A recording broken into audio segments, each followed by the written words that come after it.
tardes queríamos compartir un poco de lo que está pasando en la situación de Venezuela y tengo unas preguntas en las que me gustaría que me ayudaran como a resolver y pudiéramos pensar. Me gustaría escuchar su criterio y también me gustaría plasmarlo en un escrito para un trabajo de Teología Sistemática 2. Y la primera pregunta es, ¿cuál cree usted son las razones por las que los venezolanos salen de su país?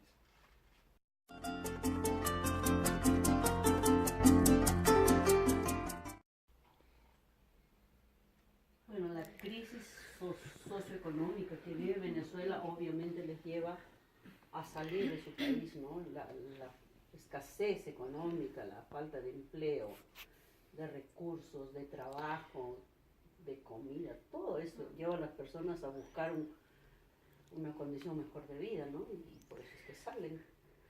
Y por Maduro, pues hay que sacarle a Maduro.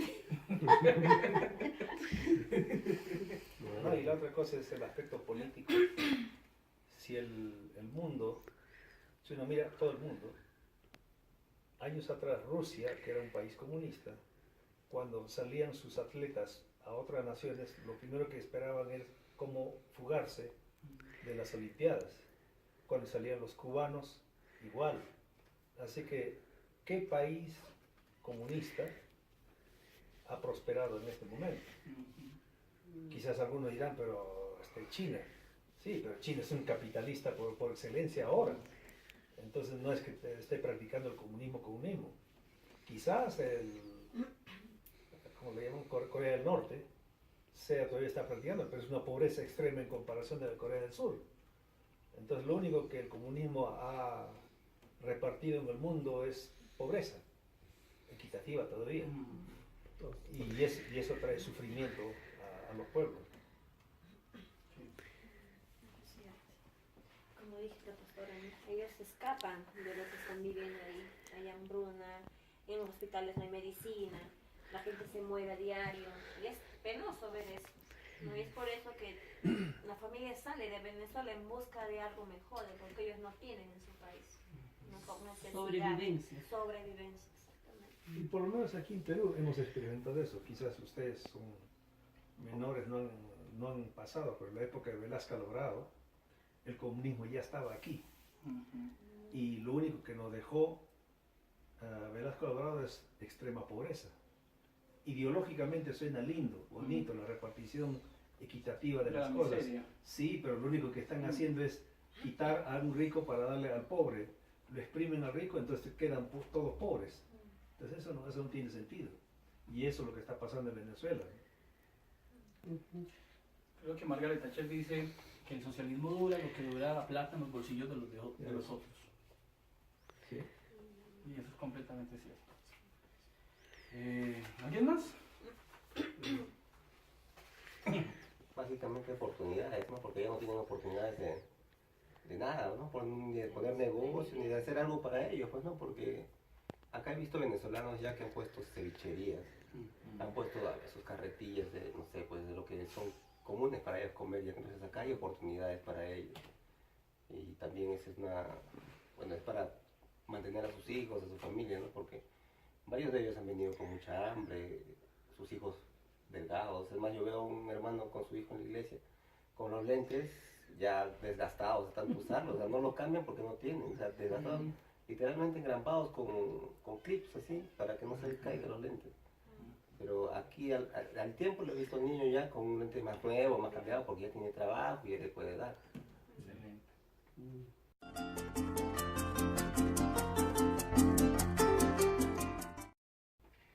¿Cuál debe ser la postura de la Iglesia cristiana en Venezuela frente a la situación que están viviendo? ¿Cuál creen ustedes que debe ser la postura de la Iglesia cristiana allá? Creo que es un buen momento para que ellos puedan también volver sus miradas a Dios. Porque cuando las cosas son fáciles,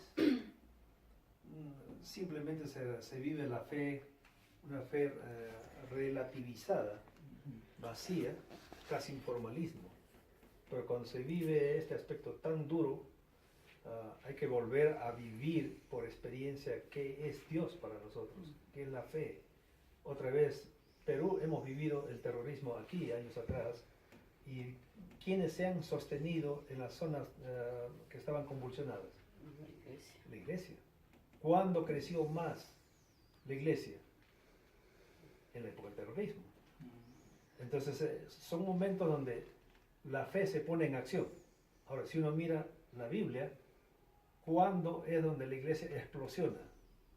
Cuando salen de Jerusalén. Persecución. Y por la persecución. Mientras que estaban en Jerusalén, todo estaba chévere.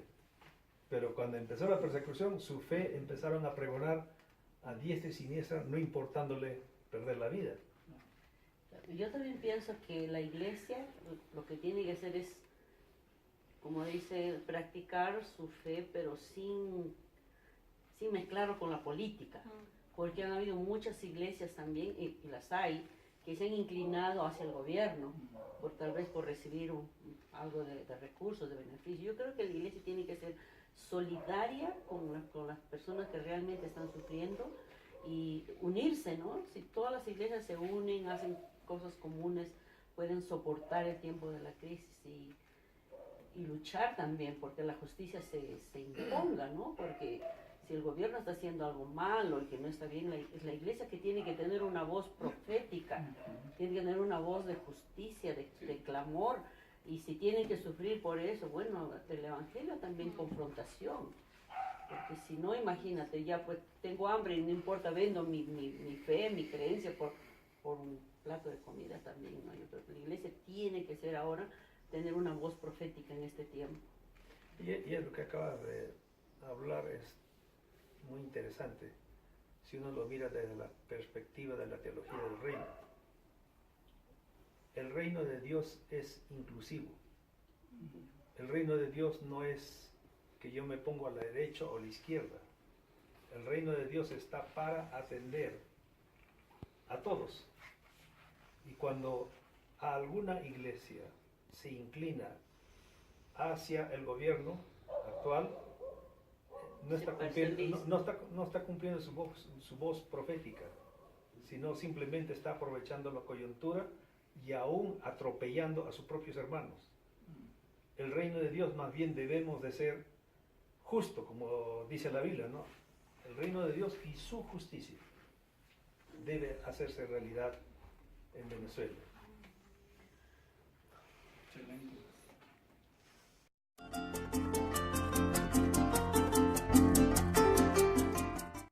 ¿Cuál debe ser la postura de la iglesia cristiana en el mundo frente a los inmigrantes venezolanos? Yo creo que recibirlos, ¿no? Con amor y apoyarlos en lo que se pueda apoyarlos. Abrirles nuestras puertas para poder apoyarlos en oración, porque ellos también están solos acá, ¿no? Orar por ellos, por su familia que aún ha quedado en Venezuela. Y bueno, básicamente eso yo creo. Hay una cosa que Jesús nos manda a hacer como hijos de Él, amar a nuestro prójimo, ¿no? Y algo que a mí me molesta muchísimo es un caso, por ejemplo, de un pastor que vive por Comas, de Mari, de su iglesia. Bueno, su cuñada, de algo. Es que este pastor es muy, no sé, es como que, creo que exclusivo, no sé, pero tiene cólera a los venezolanos.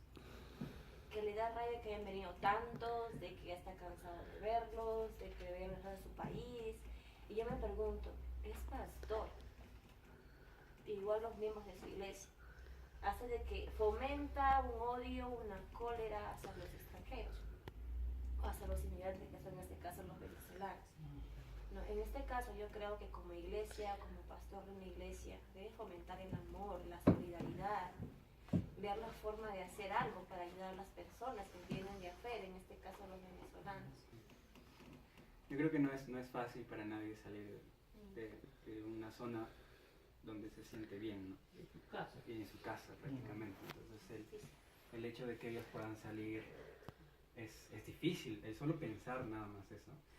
Y creo que la postura que debe tener las iglesias en todo el mundo es una postura de ponerse en el zapato de.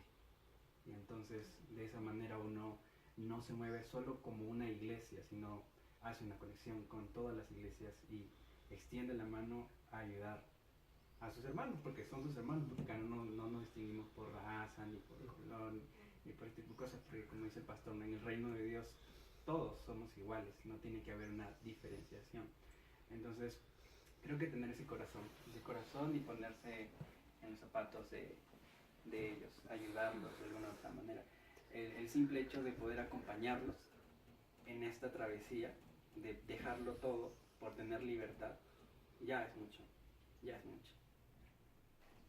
La Biblia dice que debemos de preocuparnos por el extranjero. Es Justamente increíble, ¿no? En el Antiguo Testamento hay así como una exigencia muy clara que estaba el pueblo de Israel obligado a dar provisión para los extranjeros, y en todo lado lo menciona, el extranjero, el huérfano, la viuda. maltrates al extranjero. Y es como un mandato, ¿no? Así como visitar a los presos en las cárceles, también hay un mandato de ver por los extranjeros, ¿no? Claro que no vamos a poder atender a todos, ni tal vez meter a nuestra casa a todos, siendo realistas, pero la iglesia debería, ¿no? En su área de compasión que debe caracterizar, ver qué hacer, ¿no? Tal vez buscar recursos con algunas instituciones del Estado, o qué sé yo, pero ser como el nexo, como el que busca las ayudas, el que de alguna manera facilita, ¿no?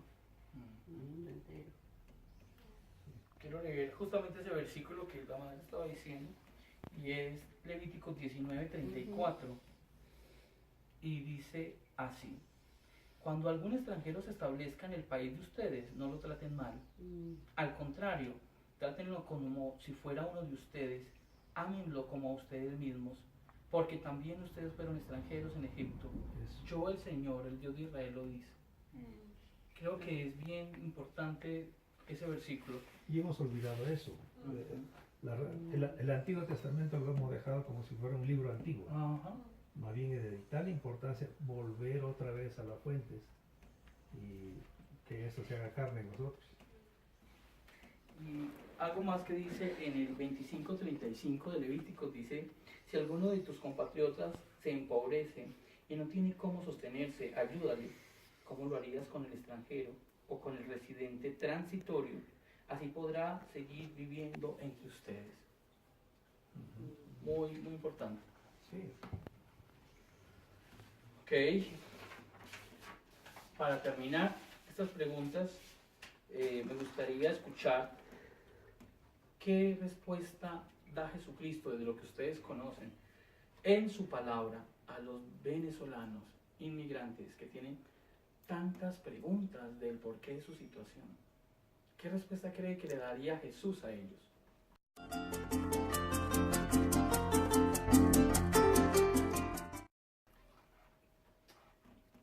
Tal vez le recordaría que todas las personas estamos de tránsito en este mundo, que no es nuestra morada final, ¿no? Todos estamos en camino hacia la eternidad. Y si son cristianos, conocen a Dios, obviamente, ¿no? Tienen el cielo como parada final. Creo que les recordaría eso, un poco para mitigar tal vez su pena, su dolor, ¿no? Y también yo creo que Jesús recordaría las bienaventuranzas, de que Él es el proveedor, que Él tiene cuidado de las aves, de los lirios del campo, cuanto más de los hijos de las personas, ¿no? Un poco para darles consuelo, esperanza. Me gusta entender esta parte del libro de los Hebreos, capítulo 11, donde habla que somos caminantes, somos peregrinos. Todos somos peregrinos en esta tierra. Y en este caso, a veces el sufrimiento es mayor de aquellos que son emigrantes a la fuerza. Y yo diría, ahí no hay razón de echar la culpa a Dios, sino ese es un problema humano, eso es el acto pecaminoso del ser humano, donde maltratan a su gente, los gobernantes. Entonces, pero Dios tiene cuidado de ellos. Yo diría con esto creo que está en Apocalipsis, capítulo 2, verso, creo 14 o 10, donde dice: sé fiel hasta la muerte y yo te daré la corona de la vida. Aunque somos peregrinos, pasamos hambre, pasamos momentos duros. Otra vez regreso a nosotros, los peruanos. La época del terrorismo salieron más de 68.000 personas del país. No, perdón, millones salieron, 68.000 fueron los muertos. 3 millones yo creo que salieron del país. Claro, y como 4.000 cristianos muertos, 500 pastores muertos. Entonces eso nos dice bastante lo que es sufrir. Somos peregrinos en esa tierra, pero hay que ser fiel a Dios también. Es un momento para decir, ¿dónde está Dios? Necesito tu ayuda, auxilio. Y creo que Dios está presto para escucharnos en momentos de dolor.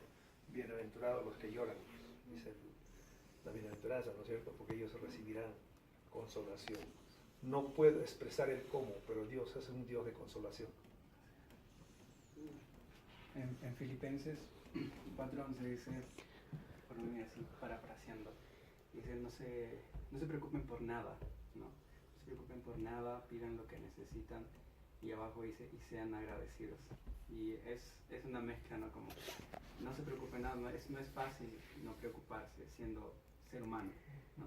Pero sé que Dios les diría eso a ellos mirándolos cara a cara, y ellos viendo a Dios diciéndole no se preocupen por nada, pide lo que necesitas y siempre sea agradecido, ¿no? Aún en esta temporada que ellos están viviendo, yo sé que el Señor les diría algo así. O también, claro a mí que yo te responderé, ¿no? Es una oportunidad para mucha gente de encontrar al Dios de la vida. Y creo que eso les está pasando a muchos que han llegado sin mirar a Dios, pero la crisis, las circunstancias les ha hecho regresar su mirada a Él, ¿no? Entonces, como Dios usando de una circunstancia para atraer a la gente. Para llamar. Y algo importante, no solo el caso de Venezuela, que diríamos de Siria, que diríamos de África. Claro. Y no hay que ser Los profeta centroamericanos también. no hay que ser profeta para no entender lo que está sucediendo en el mundo. Con el correr de los años vamos a ver más inmigrantes en todo el mundo. Y eso nos va a llevar a repensar de lo que significa nuestra fe, cómo atender a esta gente en medio de la crisis que también a veces pasamos, pero cómo atenderlos, cómo acompañarlos en esa situación. Vienen tiempos difíciles. Dos cosas que me llaman la atención. Uno es, yo trabajé con personas del Líbano y de Siria en un refugio en Alemania, y una de las cosas que más me sorprendía era el programa del Estado. Alemania enviaba sus propios aviones a sacar la gente en Líbano y en Siria para tratar de salvar los que más podían, porque estaban en Alepo, que era una de las ciudades que ha sido destruida completamente en Siria, y sorprendente porque estas personas musulmanas, que son cerrados, que no aceptaban el cristiano, en Alemania se encontraban con el protestante que les abrió las puertas. Y ha sido una oportunidad para mostrar a Jesús. Y los cristianos están haciendo todo el programa de voluntariado, que es bien interesante. Más aún que la misma gente nacional. Son los cristianos los que hacen los programas de voluntariado para poder mostrar a Jesús a ellos. Creo que es la oportunidad de ver a Jesús reinando en las vidas que no lo conocen también, ¿cierto? Como ustedes decían. Y una de las cosas que me llama también la atención es Mateo 25:35, y Jesús dice estas palabras: entonces dirá el rey a los que estén a su derecha, vengan ustedes a quienes mi Padre ha bendecido, reciban su herencia, el reino preparado para ustedes desde la creación del mundo, porque tuve hambre y me diste, si ustedes me dieron de comer, tuve sed y me dieron de beber, fui forastero y me dieron alojamiento, necesité ropa y me vistieron, estuve enfermo y me atendieron, estuve en la cárcel y me visitaron. Y le contestarán los justos: Señor, ¿cuándo te vimos hambriento y te alimentamos, o sediento y te dimos de beber? ¿Cuándo te vimos como forastero y te dimos alojamiento, o necesitado de ropa y te vestimos? ¿Cuándo te vimos enfermo o en la cárcel y te visitamos? Y el rey les responderá: les aseguro que todo lo que le hicieron por uno de mis hermanos, aun por el más pequeño, lo hicieron por mí. Creo que es una reflexión que nos queda a todos los cristianos, en más que teoría, la praxis, ¿cierto? para terminar, algo práctico que estamos haciendo nosotros aquí en Perú.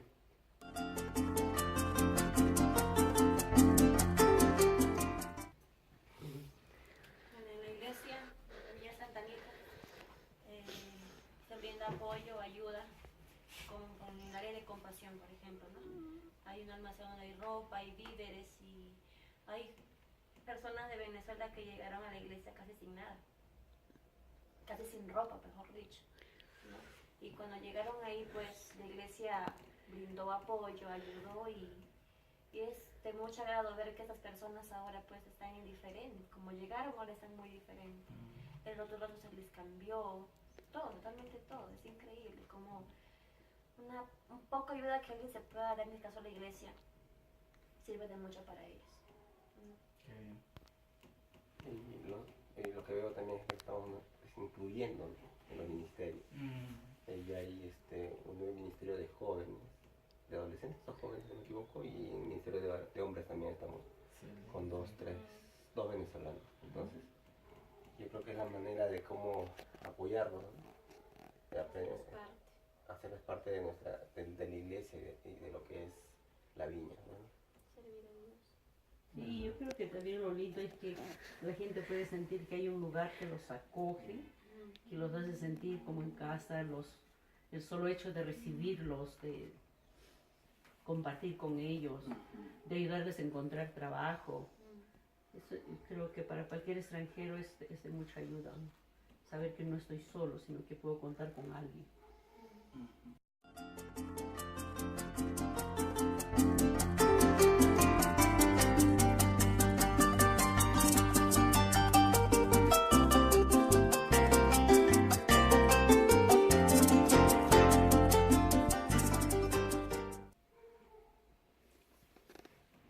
Lo que yo he notado en la iglesia es que la misma gente de la iglesia le da, como dice la pastora, ¿no?, los acoge, le da esa cobertura de familia, de cariño, ellos se sienten bien, porque algo que está pasando, bueno, no tan solo aquí en Perú, ¿no?, es que escucho varias personas diciendo, ¿no?, que muchos venezolanos, esto que el otro, y como que llegan a la iglesia y es diferente, a pesar de que también somos seres humanos. Y ellos dicen, wow, esta es mi casa, ¿no?, mi hogar, es como, llego aquí y me olvido prácticamente de todo, ¿no? Entonces el hecho de acompañarlos es estar con ellos y ayudarlos. Sí, y otra vez regresamos a la teología del reino. El reino de Dios es inclusivo. En el reino de Dios, ya desde el momento que uno empieza a congregarse en una iglesia local, ya no hay más venezolano o cubano o peruano. Somos partes del reino de Dios y peregrinos que vamos a nuestra ciudad, juntos, familia. A mí me gusta ver eso de la iglesia, ¿no?, que no se vean sesgados, estos son y estos no son, sino somos un solo pueblo. Eso es justamente lo que se ve en la iglesia, ¿no? No vemos grupos separados de venezolanos, sino vemos a todos juntos, tanto peruanos como venezolanos, conversando, compartiendo, en el catering, o en cualquier evento se ve, pues, ¿sí? Creo que las grandes capitales del mundo tienen una riqueza y es la pluriculturalidad. Cuando tú ves ciudades como Nueva York, no la hacen americanos, la hacen japoneses, chinos, latinos, son las metrópolis. Entonces creo que es también la oportunidad para una nación de no solamente de extender sus estacas, sino de incluir lo bueno de otras culturas. ¿Cierto? Tenemos una oportunidad para crecer y salir también a otros lugares. Muchas gracias por su aporte, muchas gracias por su valioso tiempo y apreciación.